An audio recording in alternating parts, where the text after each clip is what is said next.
Com Cristo estou juntamente crucificado, e já não vivo eu, mas vive Cristo em mim. E o que agora vivo na carne, vivo na fé do Filho de Deus, o qual me amou e se entregou a si mesmo por mim. Gálatas 2:20. Nas grandes cadeias de montanhas há elevados picos que tocam as nuvens, mas por outro lado há aqui e ali partes mais baixas da cordilheira que podem ser trafegadas pelos viajantes e que se convertem em estradas nacionais que propiciam o intercâmbio comercial entre as diversas terras. Meu texto se ergue ante minha contemplação como uma majestosa cadeia de montanhas, como uma verdadeira cordilheira dos Andes por sua altura. Esta manhã não vou tentar escalar os cumes de sua magnificência. Não temos o tempo e tememos que não tenhamos a habilidade para uma obra dessa natureza. Mas, até onde minha capacidade permitir, irei guiá-los através de uma ou duas verdades práticas, que poderiam ser úteis para nós esta manhã e poderiam nos introduzir aos ensolarados campos da contemplação. Primeiro, mãos à obra agora. Peço que observem com muito cuidado, em primeiro lugar, a personalidade da religião cristã, tal como é exibida no texto que vamos analisar.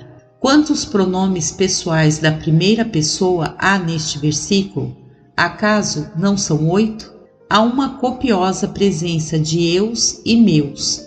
O texto não contém nenhum plural, não menciona ninguém mais, nem uma terceira pessoa situada longe, mas que o apóstolo trata acerca de si mesmo, de sua própria vida interior, de sua própria morte espiritual, do amor de Cristo por ele e do grande sacrifício que Cristo realizou por ele, o qual me amou e se entregou por mim.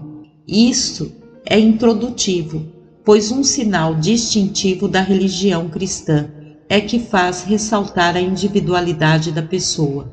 Não nos faz egoístas, pelo contrário, cura-nos desse mal, mas com tudo isso, manifesta em nós uma identidade mediante a qual nos tornamos conscientes, de maneira eminente, de nossa individualidade pessoal. Nos céus noturnos se tinha observado há muito tempo brilhantes massas de luz. Os astrônomos as chamaram de nebulosas. Supunham que eram depósitos de matéria caótica disforme, até que o telescópio de Herschel as identificou com distintas estrelas. O que fez o telescópio com as estrelas, a religião de Cristo faz com os homens, quando a recebem em seus corações.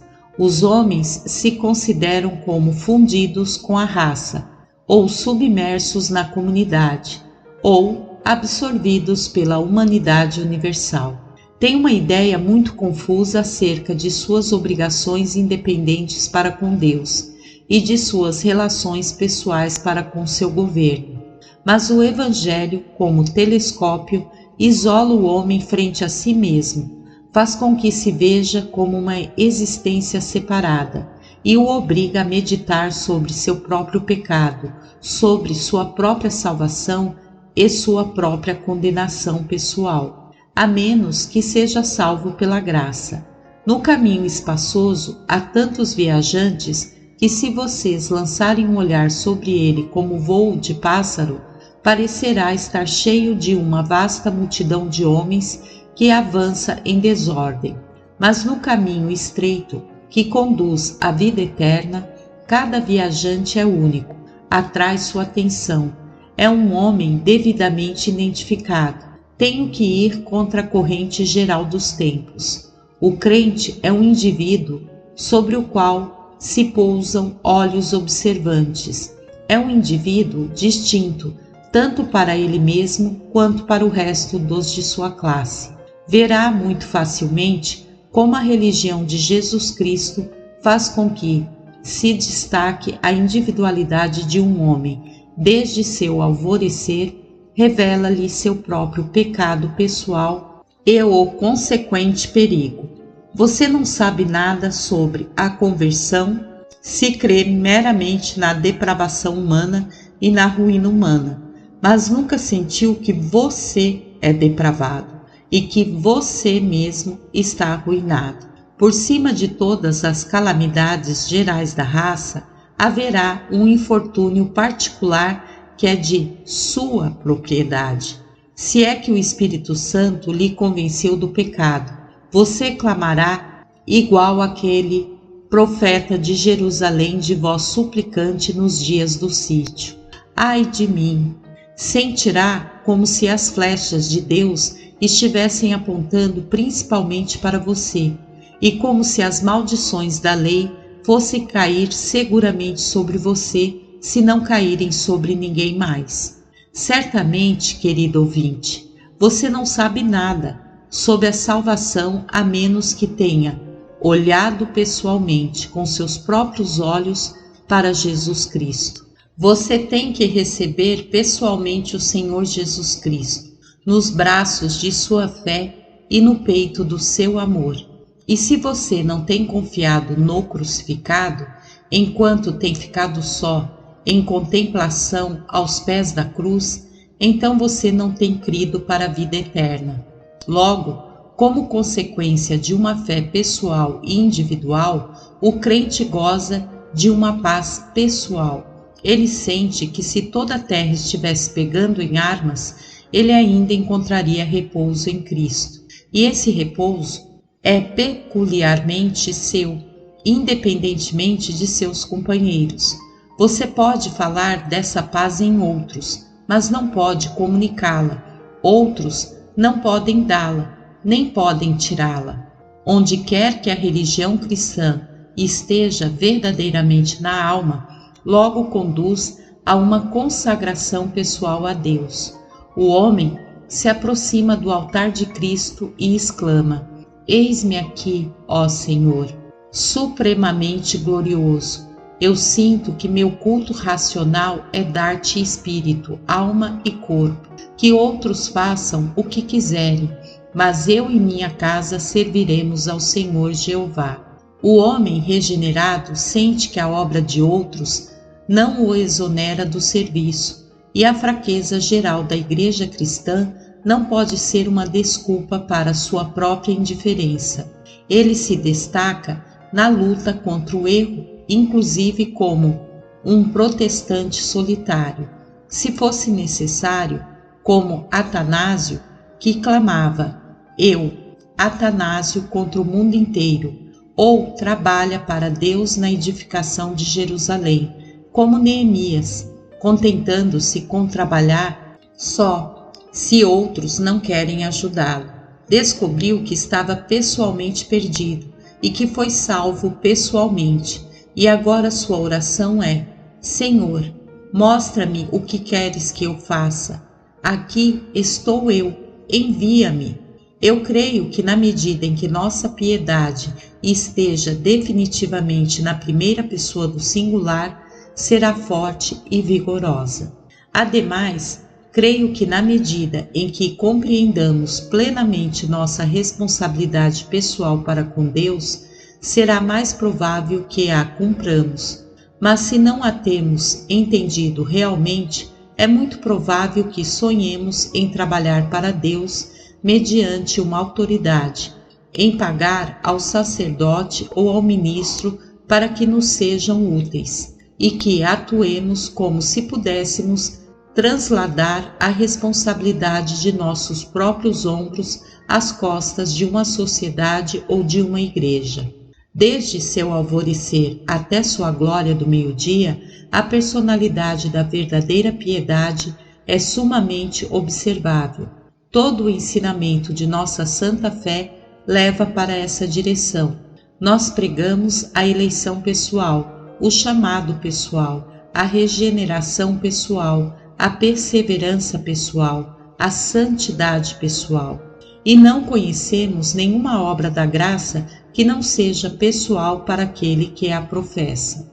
Não há nenhuma doutrina na Escritura que ensine que o homem pode ser salvo pela piedade de outro. Eu não pude descobrir nada parecido à salvação por patrocínio, exceto no único caso do patrocínio do Senhor Jesus Cristo. Não encontro nenhum ser humano colocado no lugar de outro para ser capaz de tomar a carga de pecado do outro ou realizar o dever de alguém mais. Eu encontro, na verdade, que devemos levar as cargas uns dos outros com respeito à simpatia, mas não no sentido da substituição. Cada ser humano tem de levar sua própria carga e tem de dar conta de si mesmo ante de Deus. Ademais, as ordenanças da religião cristã nos dizem o mesmo. Quando o homem é sepultado com Cristo, por exemplo, pelo ato público do batismo, não pode estar morto por outro ou ser sepultado por outro, nem pode ressuscitar no lugar de outro. Dá-se o ato pessoal de imersão para manifestar nossa morte pessoal para o mundo, nosso pessoal enterro com Cristo e nossa ressurreição pessoal com Ele. Assim também na ceia do Senhor, o ato individual de cada pessoa que come e bebe por si mesma, declara de maneira muito manifesta que nos apresentamos como indivíduos diante do Senhor, nosso Deus, em nosso vínculo com o Senhor Jesus Cristo. Agora, eu creio sinceramente que nada deve destruir, jamais, o efeito dessa verdade em nossas mentes. É uma verdade tão simples que, quando a enuncio, vocês se perguntarão, talvez, por que a repito com tanta frequência. Mas, simples como é, está sendo esquecida frequentemente. Quantos membros da igreja se escondem atrás da vigorosa ação da comunidade inteira? A igreja vai crescendo, a igreja abre escolas, a igreja edifica novas casas de oração. E então o membro da igreja se sente lisonjeado porque ele está fazendo algo, quando na realidade esse mesmo indivíduo poderia não ter feito absolutamente nada mediante suas contribuições ou suas orações, ou seus ensinamentos pessoais. Ó ocioso membro da igreja, eu lhe suplico, sacuda-se do seu pó, não seja tão infame para apropriar-se dos trabalhos de outras pessoas. Diante do seu próprio Senhor, você se sustentará ou cairá sobre seu próprio serviço individual ou sua negligência individual. E se você não produzir nenhum fruto por si mesmo, todo fruto dos outros ramos não lhe servirá de nada. Toda árvore que não dá bom fruto é cortada e jogada no fogo. Todo galho que em mim não produz fruto será tirado. É muito comum também que as pessoas se escondam por trás de uma sociedade. Uma pequena contribuição anual tem sido, com frequência, um manto para uma indiferença crassa com respeito ao santo esforço. A alguém mais se paga para que seja um missionário e desempenhe seu trabalho de missão? E é esse o caminho do Senhor? É essa a senda da obediência? Acaso o Senhor não me diz: como me enviou o Pai, assim também eu os envio? Agora notem, o Pai não enviou Cristo para que procurasse um delegado e fosse um redentor nominal, mas que Jesus se entregou a si mesmo por nós em um serviço e um sacrifício pessoal de igual maneira. Jesus nos envia para que soframos e sirvamos. Está bem apoiar o ministro. Está bom pagar ao missionário local para que possa dedicar seu tempo a essa obra necessária. Está bem ajudar a mulher que distribui Bíblias para que possa ir de casa em casa. Mas lembrem-se de que, quando todas as sociedades tenham feito tudo o que é possível, vocês não podem se exonerar do seu chamado pessoal e se importar quão grandes puderam ser suas contribuições para ajudar a outros a servir o Senhor. Não podem se liberar em seu nome de uma só partícula do que você deve pessoalmente ao seu Senhor. Permitam lhes suplicar, irmãos e irmãs, que se vocês alguma vez se esconderam atrás do trabalho de outros, compareçam em seu próprio caráter e lembre que diante de Deus têm de ser avaliados pelo que vocês sentem, pelo que vocês conhecem, pelo que vocês têm aprendido e pelo o que vocês têm feito. A pior forma deste mal é quando as pessoas às vezes imaginam que a piedade familiar e a religião nacional podem estar disponíveis no lugar do arrependimento e da fé individual.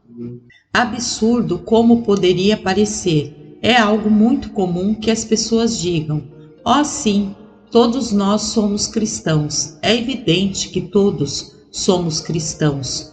Todo inglês é cristão. Nós não pertencemos aos brahmanes ou aos muçulmanos. Todos somos cristãos." Que mentira mais absurda que um homem pode inventar? É cristão um homem por viver na Inglaterra?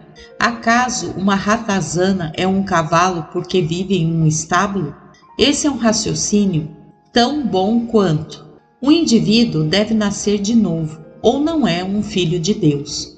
Um indivíduo deve ter uma fé viva no Senhor Jesus Cristo, ou do contrário, não é nenhum cristão, e nada faz senão escarnecer do nome de Cristo, quando o assume sem ter parte nem sorte nesse assunto. Outros dizem: minha mãe e meu pai professaram sempre essa religião, e portanto eu estou obrigado a fazer o mesmo. É um glorioso raciocínio apropriado, certamente, para os idiotas. Vocês nunca ouviram acerca daquele antigo monarca pagão que professava a conversão e que estava a ponto de entrar na fonte batismal, quando, voltando-se para onde estava o bispo, perguntou: "Para onde foi meu pai quando morreu, antes da sua religião chegar aqui? E onde foi seu pai e todos os reis que foram antes de mim, que adoraram a Odin e a Thor? Para onde foram quando morreram? Diga-me imediatamente." O bispo balançou a cabeça, pareceu muito triste e disse que temia que eles tivessem ido para um lugar muito tenebroso. "Ah, então", disse ele, "eu não quero ficar separado deles." Voltou e seguiu sendo um pagão sem o batismo. Vocês supõem que esta loucura acabou na era do obscurantismo? Sobrevive e prolifera no presente. Conhecemos pessoas que se impressionaram com o Evangelho, que não obstante, apegaram-se às falsas esperanças da superstição ou do mérito humano, e se têm desculpado dizendo: "Olha, eu fui educado desta maneira." Pensa um homem que, porque sua mãe foi pobre ou seu pai foi um indigente, que ele mesmo tem que seguir sendo um mendigo? Se meu progenitor foi um cego, estou obrigado a jogar meus próprios olhos fora para ser como ele? Não, mas se contemplei a luz da verdade de Jesus Cristo, devo segui-la e não hei de ser desorientado pela ideia de que a superstição hereditária é menos perigosa ou errônea, porque uma dúzia de gerações foram enganadas por ela. Você tem que se apresentar diante de Deus, meu querido amigo, com seus próprios pés, e nem mãe nem pai podem tomar o seu lugar. Portanto, julgue por si mesmo, busque a vida eterna, levante seus olhos para a cruz de Cristo pessoalmente e que seja seu sério empenho que você mesmo seja capaz de dizer: "Ele me amou e se entregou por mim." Todos nascemos sozinhos. Viemos a esse mundo como tristes peregrinos para percorrer uma trilha que unicamente nossos próprios pés podem percorrer. Em grande medida, vamos sozinhos pelo mundo, pois todos os nossos companheiros são apenas barcos que navegam ao nosso lado, barcos diferentes que levam, cada um deles, sua própria bandeira. Ninguém pode mergulhar na profundidade de nossos corações. Há armários na alcova da alma, que ninguém pode abrir senão a própria pessoa. Temos que morrer sós, Os amigos podem rodear o leito, mas o espírito que parte tende a alçar voo sozinho. Não vamos ouvir as pisadas de milhares conforme desçamos ao negro rio. Seremos viajantes solitários ao nos adentrar na terra ignota. Esperamos nos apresentar diante do tribunal em meio a uma grande assembleia, mas ainda para ser julgado como se ninguém mais estivesse ali. Se toda essa multidão é condenada e nós estamos em Cristo, seremos salvos. E se todos eles forem salvos e nós, encontrados em falta, seremos descartados. Cada um de nós será colocado só nas balanças. Há um cadinho para cada lingote de ouro, um forno para cada barra de prata. Na ressurreição, cada semente receberá seu próprio corpo. Haverá uma individualidade no corpo do ressuscitado naquele dia de prodígios, uma individualidade extremamente marcada e manifesta. Se eu sou condenado ao final, ninguém pode ser condenado pelo meu espírito. Nenhuma alma pode entrar nas câmaras de fogo em meu nome para suportar por mim a indizível angústia e bendita esperança. Se sou salvo, serei eu quem verá o Rei em sua formosura. Meus olhos o verão, e não outro em meu lugar. Os gozos do céu não serão gozos através de um substituto, mas os desfrutes pessoais daqueles que tiveram uma união pessoal com Cristo. Todos vocês sabem disso e, portanto, eu lhes rogo que permitam que essa importante verdade permaneça com vocês. Nenhum homem sensato pensa que outro pode comer por ele, ou beber por ele, ou se vestir por ele, dormir por ele, ou acordar por ele. Ninguém está contente hoje em dia com o fato de que alguém mais possua dinheiro por ele, ou que possua uma propriedade por ele. Os homens anseiam possuir eles mesmos as riquezas, desejam ser felizes pessoalmente, ser reconhecidos pessoalmente. Não lhes importa que as boas coisas desta vida sejam só nominalmente deles. Enquanto outros homens se aproveitam das coisas reais, eles desejam ter um domínio real e um controle de todos os bens temporais. Não façamos papel de tolos com as coisas eternas, mas desejemos ter um interesse pessoal por Cristo e logo aspiraremos dar a Ele, que merece tanto nosso serviço pessoal, entregando espírito, alma e corpo à sua causa. Em segundo lugar, nosso texto, de forma muito clara, nos ensina o entrelaçamento de nossa própria personalidade com a de Jesus Cristo. Leiam o texto de novo. Com Cristo estou juntamente crucificado, e já não vivo eu, mas Cristo que vive em mim. E o que agora vivo na carne, vivo na fé do Filho de Deus, aquele que me amou e se entregou por mim. Aí está o homem, mas aí está o Filho de Deus de maneira conspícua. E as duas personalidades estão singularmente entrelaçadas. Parece que vejo duas árvores à minha frente. São plantas individuais que crescem uma junto à outra, mas ao analisar sua parte inferior, observo que as raízes estão tão entrelaçadas e entrecruzadas que ninguém pode separar as árvores individualmente e atribuir os membros de cada uma à sua própria unidade. Assim são Cristo e o crente. Parece que vejo diante de mim uma videira. Para lá está um ramo, único e perfeito, como um galho.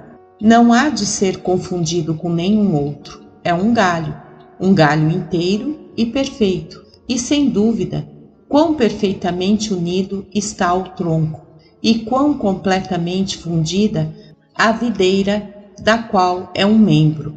Agora notem, o mesmo sucede ao crente em Cristo. Houve um progenitor que lançou sua sombra através de nossa senda e de cuja influência não podemos escapar nunca. De todos os demais homens, poderíamos escapar e declarar estarmos separados. Mas este homem em particular era parte de nós mesmos e nós parte dele. Se trata do primeiro Adão. Em seu estado caído, estamos caídos nele e estamos desfeitos em sua ruína. E agora, glória seja a Deus, como a sombra do primeiro homem tem sido suprimida em nós. Aparece um segundo homem, o Senhor do céu, e através de nossa senda se derrama a luz de sua glória e de sua excelência, da qual também, bendito seja Deus, nós, os que cremos nele, não podemos escapar. A luz deste homem, o segundo Adão, a cabeça federal celestial de todo o seu povo. Em sua luz nos regozijamos, entrelaçadas com nossa história e personalidade. Estão a história e a personalidade do homem, Jesus Cristo, e nós somos um com ele para sempre. Observem os pontos de contato. Primeiro, Paulo diz: com Cristo estou juntamente crucificado. O que pretende dizer? Pretende dizer muitíssimas coisas mais do que poderia mencionar esta manhã, mas brevemente pretendo dizer isto, que ele acreditava na representação de Cristo na cruz. Mantinha que, quando Jesus Cristo foi cravado na cruz, não pendeu de lá como uma pessoa privada, mas como o representante de seu povo escolhido, assim como o representante de um distrito da Câmara dos Comuns não vota só por si mesmo, mas em nome do distrito que o enviou ao parlamento. Assim, o Senhor Jesus Cristo, no que fez, atuou como um grande representante público, e a morte de Jesus Cristo na cruz foi a morte virtual de todo o seu povo. Então, todos os seus santos restituíram a justiça, o que era devido, e fizeram uma expiação por todos os seus pecados, ante a vingança divina. Com Cristo estou juntamente crucificado. O apóstolo dos gentios se deleitava pensando que, como um membro do povo escolhido de Cristo, ele morreu na cruz em Cristo. Fez algo mais que crer nisso doutrinalmente, pois o aceitou confiadamente, depositando sua esperança nisso. Acreditava que, em virtude da morte em Cristo, ele mesmo havia pago a lei o que devia, que havia satisfeito a justiça divina e que havia encontrado a reconciliação com Deus. Amados, quão bendito é quando a alma pode, por dizer assim, estender-se sobre a luz de Cristo e sentir: estou morto, a lei me matou, maldisse-me, imolou-me e portanto sou livre do seu poder, porque em minha fiança levei a maldição. E na pessoa de meu substituto foi executado contra mim tudo o que a lei podia fazer como condenação, pois estou crucificado com Cristo. Oh, quão bendito é quando a cruz de Cristo é posta sobre nós! Como nos ressuscita! Assim como o ancião profeta subiu e se estendeu sobre o menino morto, pondo sua boca sobre a boca dele, e suas mãos sobre as suas mãos, e seus pés sobre os pés do menino, e logo o menino ressuscitou, do mesmo modo, quando a cruz é posta sobre minha alma, infunde-me vida, poder, calor e consolo. A união com o Salvador sangrento e sofredor e a fé no mérito do Redentor são coisas que reanimam a alma. Oh, que tivéssemos mais gozo dessas coisas! Paulo quis dizer ainda algo mais que isso.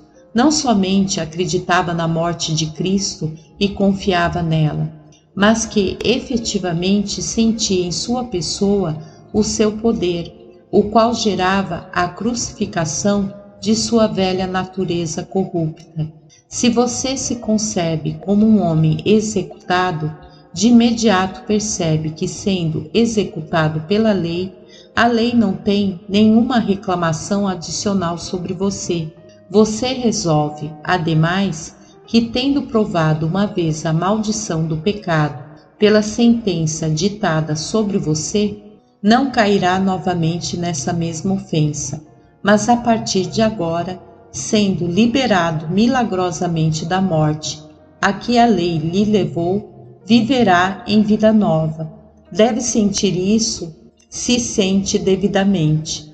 Assim, Paulo se via como um criminoso sobre o qual a sentença da lei já havia sido cumprida. Quando via os prazeres do pecado, dizia: não posso desfrutá-los, estou morto para eles. Uma vez tive uma vida na qual os pecados eram doces para mim, mas essa vida foi crucificada com Cristo.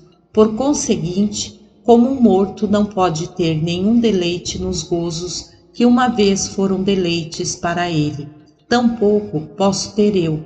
Quando Paulo olhava as coisas carnais do mundo, dizia: antes eu permitia que essas coisas reinassem sobre mim. Que comerei? Que beberei? E com o que me vestirei? Essas coisas constituíam uma trindade de perguntas de suprema importância. Agora não tem nenhuma importância, porque estou morto para essas coisas. Eu deixo para Deus as preocupações com respeito a elas. Não são minha vida. Estou crucificado para elas.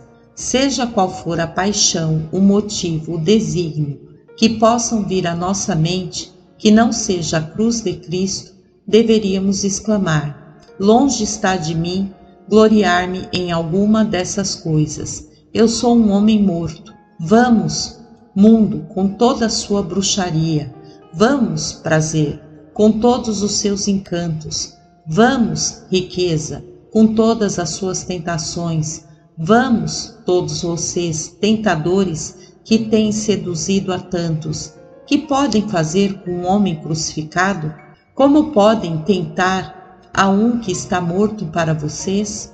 Agora é um bendito estado mental quando um homem pode sentir que pode haver recebido a Cristo.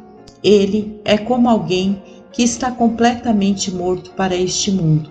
Nem entrega sua fortaleza aos seus propósitos, nem sua alma aos seus costumes, nem seu juízo às suas máximas, nem seu coração aos seus afetos, pois é um homem crucificado através de Jesus Cristo. O mundo foi crucificado para ele, e ele para o mundo. Isso foi o que quis dizer o apóstolo. Notem, em continuação, outro ponto de contato. Paulo disse: contudo vivo, mas logo corrige a si mesmo. E já não vivo eu, mas Cristo que vive em mim. Vejam vocês o estado morto de um crente. Está surdo, mudo, cego e sem sentimento quanto ao mundo pecador. E não obstante acrescenta: contudo vivo. Explica qual é a sua vida. Sua vida é produzida nele em virtude de que Cristo está nele e ele está em Cristo. Jesus é a fonte da vida do cristão, a alma da videira. Vive inclusive nos minúsculos raminhos. Não importa quão diminuto possa ser o nervo. O especialista na anatomia dirá que a vida cerebral palpita na extremidade mais distante. O mesmo acontece em cada cristão. Ainda que o cristão possa ser insignificante e possua pouca graça, contudo, se é verdadeiramente um crente, Jesus vive nele. A vida que mantém em existência sua fé, sua esperança e seu amor provém de Jesus Cristo e unicamente dele. Nós cessaríamos de ser santos viventes se não recebêssemos diariamente uma graça proveniente de nossa cabeça da aliança. Como a força da nossa vida vem do Filho de Deus, então ele é o governador e o poder matriz em nosso interior.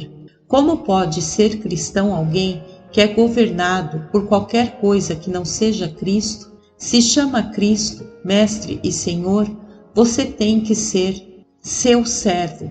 Tampouco podes render obediência a nenhum poder rival, pois ninguém pode servir a dois senhores. Tem que haver um espírito orientador no coração, e a menos que Jesus Cristo seja para nós esse espírito que orienta, não somos salvos de todo. A vida do cristão é uma vida que brota de Cristo e é controlada por sua vontade. Amados, sabem algo a respeito disso? Temo que é uma conversa insossa para vocês, a menos que a sintam. Tem sido sua vida assim durante a semana passada? Tem sido a vida que vocês viveram de Cristo vivendo em vocês?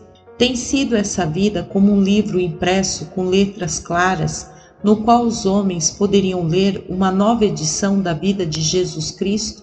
Um cristão deveria ser uma fotografia vivente do Senhor Jesus Cristo, ser uma impactante semelhança do seu Senhor.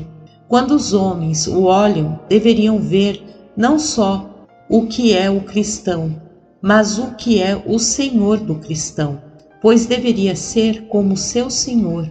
Você tem visto alguma vez ou tem sabido que no interior da sua alma, Cristo olha por seus olhos para os pobres pecadores e considera como poderia ajudá-los?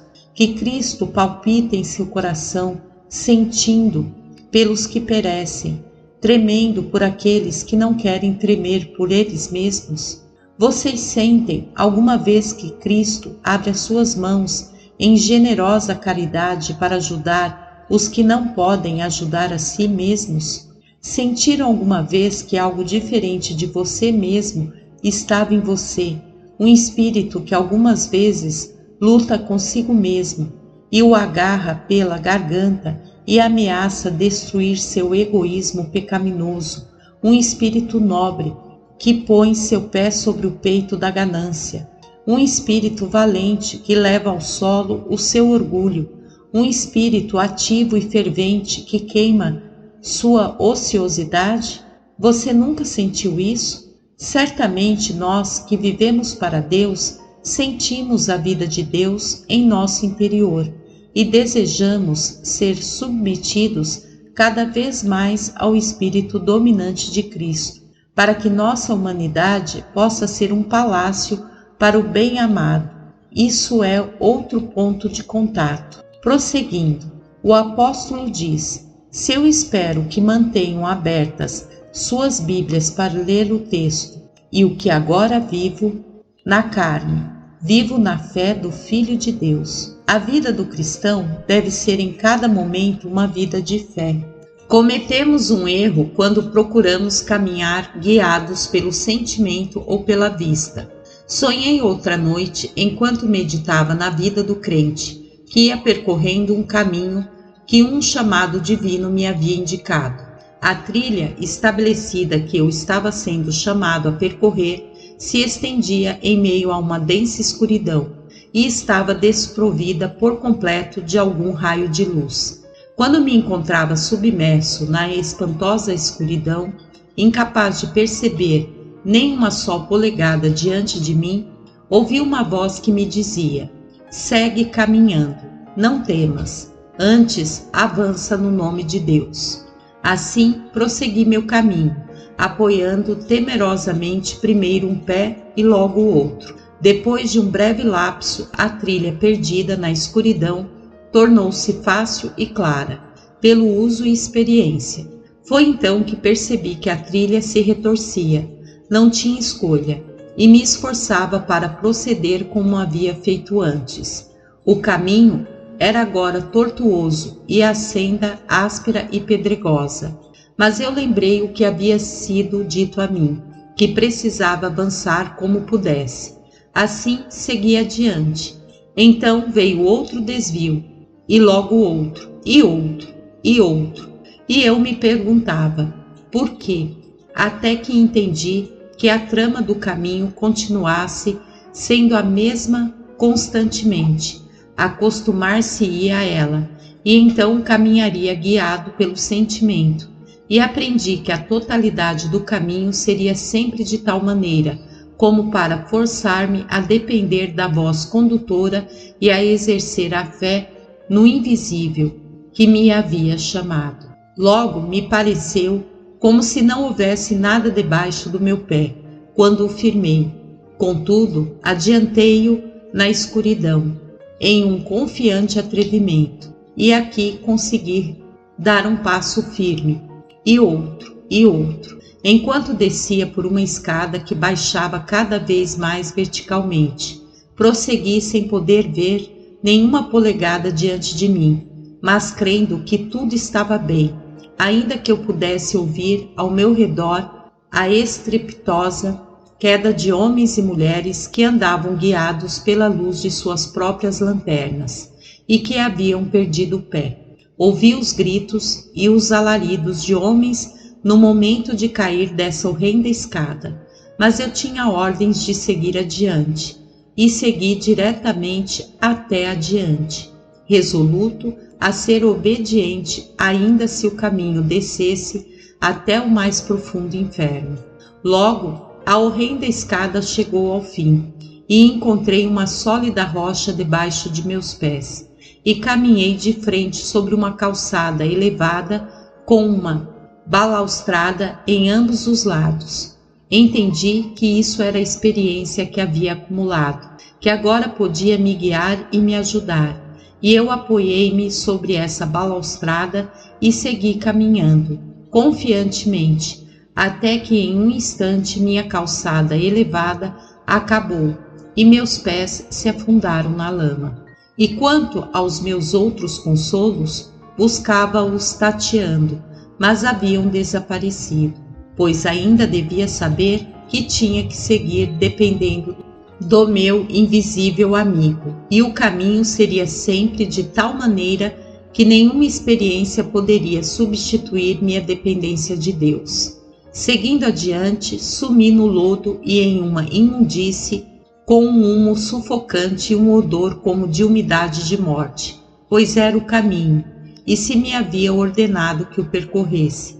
Novamente a senda mudou, ainda que meia-noite. A senda subia e seguia subindo e subindo e subindo, sem nada nela onde pudesse me apoiar. Ascendi, desfalecente, inumeráveis escadas, nenhuma das quais era visível, ainda que o simples pensamento de sua altura pudesse fazer com que o cérebro vacilasse. Imediatamente irrompeu a luz. Quando despertei do meu sonho e vendo-o desde o alto, vi que tudo era seguro, mas que era um caminho tal que se eu o tivesse visto não teria podido percorrê-lo jamais. Só na escuridão eu teria podido realizar minha misteriosa travessia, só com uma confiança infantil no Senhor.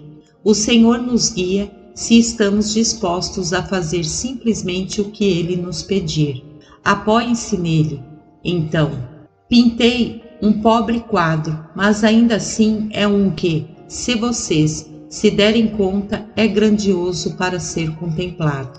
Caminhar em frente, crendo em Cristo a cada instante, crendo que os pecados de vocês são perdoados, ainda quando sua negrura, crendo que estão seguros, mesmo quando parecer que estão no maior perigo, crendo que estão glorificados com Cristo, quando sentem como se fossem encontrados fora da presença de Deus, esta é a vida da fé. Ademais, Paulo nota outros pontos de unidade, o qual me amou. Bendito seja Deus, porque antes que os montes alçassem seus picos coroados de neve até as nuvens, Cristo havia posto seu coração em nós. Suas delícias eram com os filhos dos homens. Em seu livro estavam escritas todas aquelas coisas que foram formadas, sem faltar uma delas. Crente, sujeite-se à preciosa verdade que Cristo o amou eternamente. O Todo-Glorioso, Filho de Deus, o escolheu e o desposou, para que pudesse ser sua esposa por toda a eternidade. Temos aqui uma bendita união em verdade. Observem o que segue. E entregou a si mesmo por mim. Não só deu tudo o que tinha, mas entregou a si mesmo. Não deixou simplesmente de lado sua glória, seu esplendor e sua vida, mas entregou sua própria pessoa. Ó herdeiro do céu, Jesus é seu neste momento, havendo se entregado uma vez por você sobre o madeiro para quitar seu pecado. Entregue-se a você neste momento para ser sua vida, sua coroa, seu gozo, sua porção, seu todo em tudo. Você descobriu que é uma personalidade única e uma individualidade, mas essa personalidade está ligada com a pessoa de Cristo Jesus, de maneira que você está em Cristo e Cristo está em você. Por uma bendita união indissolúvel, vocês estão entrelaçados pelos séculos dos séculos. Terceiro, por último, o texto descreve a vida resultante desta personalidade de amalgamada. Se tiverem paciência comigo, serei tão breve quanto puder, enquanto reviso o texto de novo, palavra por palavra. Irmãos, quando um homem descobre e se reconhece ligado a Cristo, a sua vida é completamente uma nova vida. Eu deduzo isso da expressão: com Cristo estou juntamente crucificado. Eu já não vivo eu, é Cristo que vive em mim. Crucificado, então morto. Crucificado, então a velha vida é eliminada. Qualquer vida que um crucificado tem deve ser uma nova vida. O mesmo acontece com você, crente. Sobre sua velha vida foi pronunciada a sentença de morte. A mente carnal, que é inimizade contra Deus, está condenada à morte. Você pode dizer: morro diariamente. Oxalá que a velha natureza estivesse completamente morta. Mas a vida que você tem não lhe foi dada senão até que entrasse em união com Cristo. É algo novo, tão novo como se houvesse morto realmente e houvesse apodrecido na tumba e logo tivesse levantado ao soar da trombeta para viver de novo. Você recebeu uma vida do alto, uma vida que o Espírito Santo operou em você na regeneração. O que é nascido da carne, carne é, mas sua vida de graça não provém de você mesmo. Você nasceu de novo do alto. Sua vida é extremamente estranha. Fui crucificado, no entanto, vivo. Que contradição! A vida do cristão é um enigma sem par. Nenhum mundano pode compreendê-la. Inclusive o próprio crente não pode entendê-la. Ele a conhece, mas sente que resolver todos os seus enigmas é uma tarefa impossível. Morto, mas vivo. Crucificado com Cristo e, não obstante, ao mesmo tempo ressuscitado com Cristo em uma vida nova. Não espere que o mundo o entenda, cristão, pois não entendeu o seu Senhor. Quando suas ações são tergiversadas e seus motivos ridicularizados, não se surpreenda. Se fosses deste mundo, o mundo amaria o que é seu, mas porque não é deste mundo, antes eu os escolhi do mundo, por isso o mundo os aborrece. Se pertencesse à aldeia, os cachorros não latiriam para você. Se os homens pudessem ler você, não se surpreenderiam. É devido a você estar escrito numa língua celestial que os homens não lhe podem compreender e pensam que você não vale nada. Sua vida é nova, sua vida é diferente. Esta vida maravilhosa, resultante na mescla da personalidade do Filho de Deus e do crente, é uma vida verdadeira. Isto é expresso no texto. No entanto, vivo. Sim, vivo, como nunca antes vivi. Quando o apóstolo se declara morto para o mundo, não queria que imaginássemos que estava morto no sentido mais elevado ou melhor. Não. Vivia com uma nova força e vigor vitais. Irmãos, quando abri os olhos ao conhecimento de Cristo, parecia-me que eu era como uma crisálida recém-saída do casulo. Eu então comecei realmente a viver. Quando uma alma se sobressalta com os trovões da convicção e depois recebe o perdão em Cristo, começa a viver. O mundano diz que quer ver a vida e, portanto, se afunda no pecado. Nécio como é, junta-se ao sepulcro para descobrir a imortalidade. O homem que vive verdadeiramente é o crente. Hei de me tornar menos ativo por ser cristão? Nunca tal coisa aconteça. Serei menos diligente e encontrarei menos oportunidades para manifestações de minhas energias naturais e espirituais. Nunca tal coisa suceda. Se alguma vez um varão deve ser como uma espada, demasiado afiada para a bainha, com um fio que não pode ser embotado, deveria ser o cristão. Ele deveria ser como chamas de fogo que queimam a seu passo. Vivam enquanto viverem. Não há que desperdiçar nem gastar mal o tempo. Vivam de tal maneira que demonstrem que vocês possuem a mais nobre forma de vida. É claro também que a nova vida que Cristo nos traz é uma vida de abnegação, pois agrega, e vivo já não eu. A humildade mental é parte e porção da piedade. Aquele que pode receber o reconhecimento para si mesmo não conhece o espírito de nossa santa fé.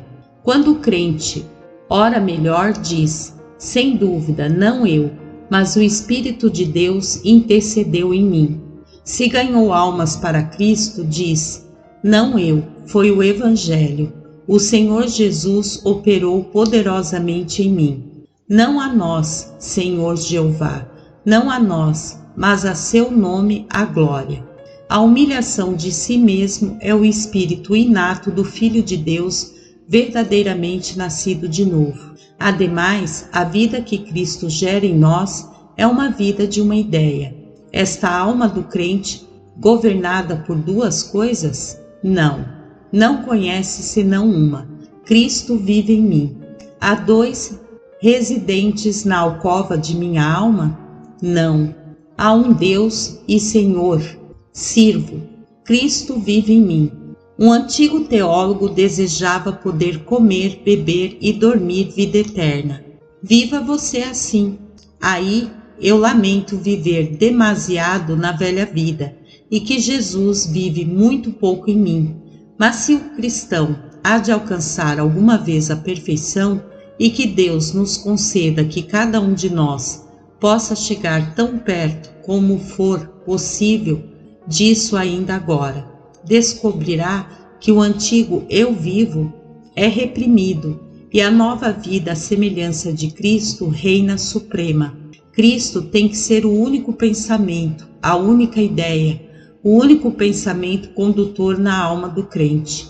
Quando se desperta na manhã, o crente saudável se pergunta: que posso fazer por Cristo?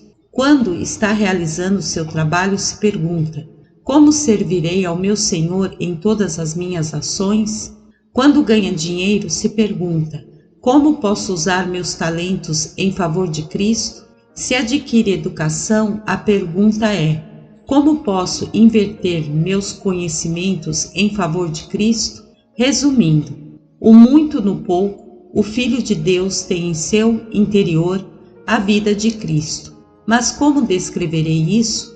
A vida de Cristo na terra foi o divino fundido com o humano. Assim é a vida do cristão. Há algo divino nela. É uma semente viva e incorruptível, que permanece para sempre. Somos feitos partícipes da natureza divina, havendo escapado da corrupção que está no mundo graças à lascívia. Sem dúvida, nossa vida é uma vida plenamente humana. O cristão é um homem entre os homens. Em tudo o que exige valentia, ele se esforça para se sobressair. No entanto, não é como os outros homens, pois tem uma natureza oculta que nenhum simples mundano entende. Visualizem a vida de Cristo na terra, amados. E isso é o que a vida de Deus em nós deveria ser. e o será na medida em que estejamos sujeitos ao poder do Espírito Santo. Notem ainda, apegando-nos ao texto, que a vida que Deus opera em nós é ainda a vida de um ser humano, o que agora vivo na carne, diz o apóstolo. Estes monges e monjas que fogem do mundo por medo de que suas tentações os vençam, deveriam vencê-las, e os que ficam reclusos para buscar uma maior santidade são tão excelentes soldados como aqueles que se retiram para o acampamento por medo de serem derrotados. Que serviço podem prestar esses soldados na batalha ou essas pessoas na guerra da vida?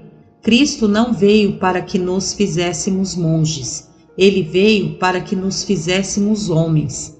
Ele se propôs para que aprendêssemos como viver na carne.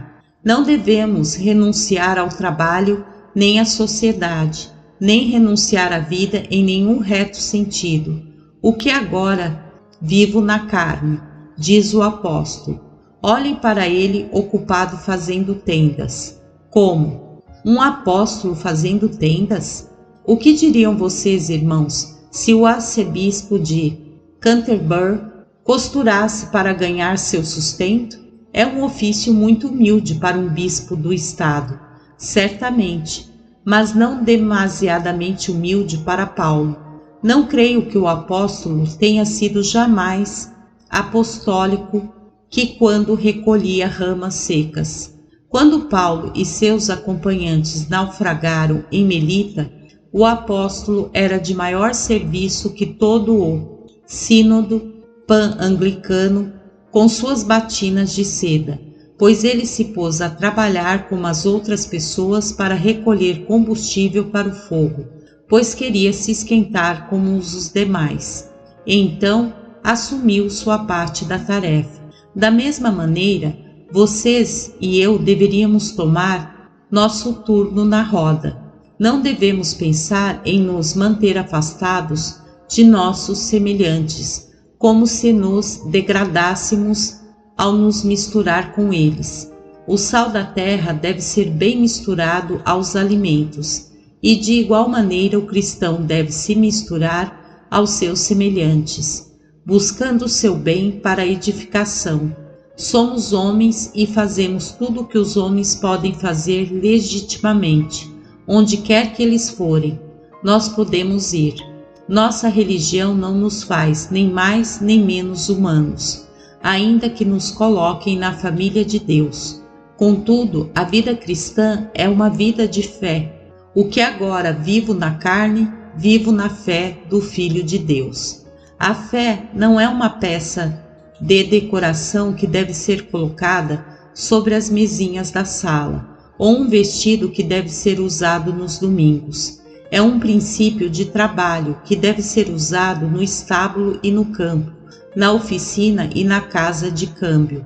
É uma graça para a ama da casa e o servo, e para a câmara dos comuns, e para a oficina mais pobre. O que agora vivo na carne, vivo na fé. Eu gostaria que o sapateiro crente remendasse sapatos religiosamente e que o alfaiate confeccionasse trajes por fé.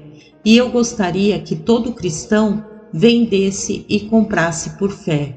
Qualquer ofício que for, a fé deve ser incorporada em seus chamados cotidianos. E essa é unicamente a fé viva e verdadeira que passará na prova prática.